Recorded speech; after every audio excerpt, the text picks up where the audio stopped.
नमस्कार मित्रों, कैसे हो आप सभी। आई होप कि आप सभी अच्छे होंगे। तो आज के इस वीडियो के द्वारा हम क्रोध नामक भयावह संवेग के नियंत्रण के बारे में जानकारी प्राप्त करेंगे, उसे एक प्रेरक कहानी के माध्यम से समझेंगे। तो चलिए आज के इस वीडियो को हम आरंभ करते हैं और इसे हम मनोवैज्ञानिक तरीके से सीखेंगे कि हमारे क्रोध को हम कैसे नियंत्रित कर सकते हैं। तो चलिए शुरू करते हैं। एक बार क्या होता है कि पिता ने अपने पुत्र की प्रवृत्ति को देखकर, क्रोध नामक संवेग को देखकर उन्होंने अपने पुत्र से कहा और उन्होंने किलो का एक पैकेट और एक हथौड़ा देकर बोला, पुत्र, जब भी तुझे गुस्सा आए, क्रोध आए तो एक कील एक दीवार में, जब गुस्सा आए तो कील को दीवार में ठोक दिया करो। पुत्र ऐसा ही करता गया।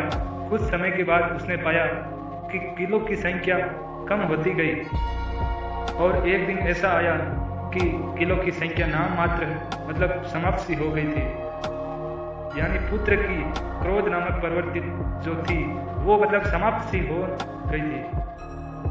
तो इसके पश्चात ये शुभ समाचार पुत्र ने अपने पिता को दिया और पिता ने कहा कि बहुत सुंदर बेटे, अब आप उन किलो को एक एक करके पुनः दीवार से निकालो।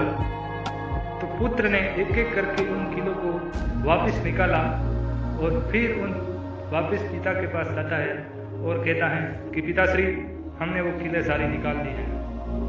तब पिता ने उसे जिस दीवार में उसने किले ठोकी थी उसी दीवार के पास पुत्र को लेकर आते हैं और बोलते हैं कि देख बेटा,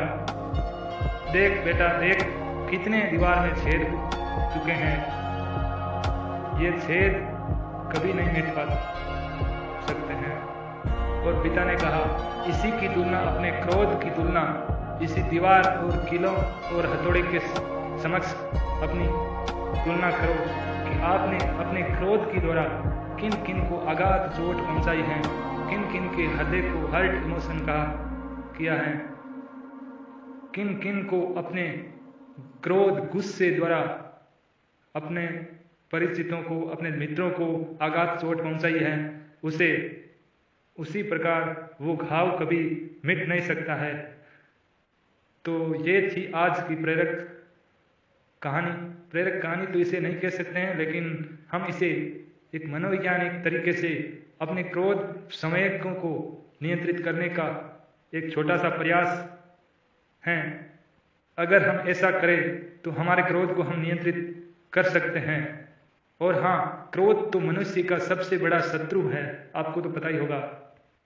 और हमें क्रोध कभी नहीं करना चाहिए, ये बात हमेशा हमें अपने जहन में रखनी चाहिए। इस प्रकार आप क्रोध को समाप्त कर सकते हैं, नियंत्रित कर सकते हैं। तो धन्यवाद मित्रों। कैसा लगा सेशन वीडियो जरूर कमेंट बॉक्स में कमेंट करके राय दें और अच्छा लगा हो तो लाइक, शेयर, कमेंट, सब्सक्राइब जरूर करें। धन्यवाद आप सभी मित्रों का।